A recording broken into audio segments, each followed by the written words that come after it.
সাম্প্রতিক সময়ে ইন্দোনেশিয়ার রাজনৈতিক অঙ্গনে এক নজিরবিহীন অস্থিরতা দেখা দিয়েছে।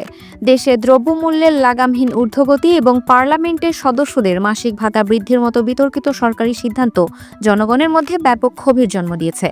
এই ক্ষোভ এতটাই তীব্র যে তা এখন সরকার বিরোধী আন্দোলনে রূপ নিয়েছে।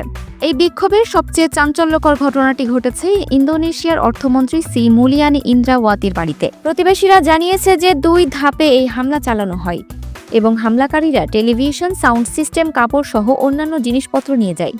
এই ঘটনাটি প্রমাণ করে যে জনগণের ক্ষোভ এখন কেবল প্রতিবাদ এবং বিক্ষোভে সীমাবদ্ধ নয়, বরং তা সহিংস রূপ ধারণ করতে শুরু করেছে। বিক্ষোভের মূল কারণগুলো হলো দ্রব্যমূল্যের ঊর্ধ্বগতি। দেশের সাধারণ মানুষ দীর্ঘদিন ধরে দ্রব্যমূল্যের ঊর্ধ্বগতিতে ভুগছে। নিত্য প্রয়োজনীয় পণ্যের দাম বেড়ে যাওয়ায় তাদের জীবনযাত্রার মান নিম্নগামী হয়েছে। এই অর্থনৈতিক চাপ জনগণের মধ্যে সরকারের প্রতি ব্যাপক অসন্তোষ তৈরি করেছে। পার্লামেন্টের সদস্যদের ভাতা বৃদ্ধি। দ্রব্যমূল্যের এই সংকটের মাঝে পার্লামেন্টের সদস্যদের মাসিক ভাতা বাড়ানোর সরকারি সিদ্ধান্ত জনগণের ক্ষোভকে আরও বাড়িয়ে তোলে। সাধারণ মানুষ মনে করে যখন তারা অর্থনৈতিক সংকটে ভুগছে তখন রাজনীতিবিদরা তাদের সুযোগ সুবিধা বৃদ্ধি করে জনগণের দুর্ভোগকে উপেক্ষা করছেন। পুলিশি সহিংসতা। 25 আগস্ট জাকার্তায় বিক্ষোভ শুরু হলেও 28 আগস্ট তা সহিংস রূপ নেয়।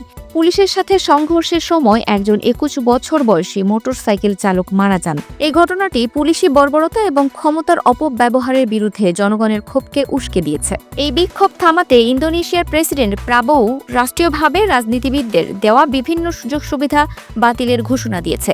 যদিও অনেকে এই সিদ্ধান্তকে স্বাগত জানিয়েছেন, কিছু বিক্ষোভকারী মনে করে যে এটি যথেষ্ট নয়। ইন্দোনেশিয়ার এই পরিস্থিতি বাংলাদেশের রাজনৈতিক প্রেক্ষাপটের সাথে একটি সাদৃশ্য তৈরি করেছে, যেখানে বাংলাদেশের সাবেক প্রধানমন্ত্রী শেখ হাসিনার নেতৃত্বাধীন সরকারের বিরুদ্ধেও একই ধরনের অভিযোগ ছিল।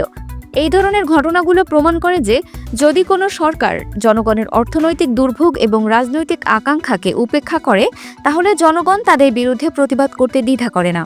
ইন্দোনেশিয়ার এই আন্দোলন একটি বৃহত্তর পরিবর্তনের ইঙ্গিত দিচ্ছে।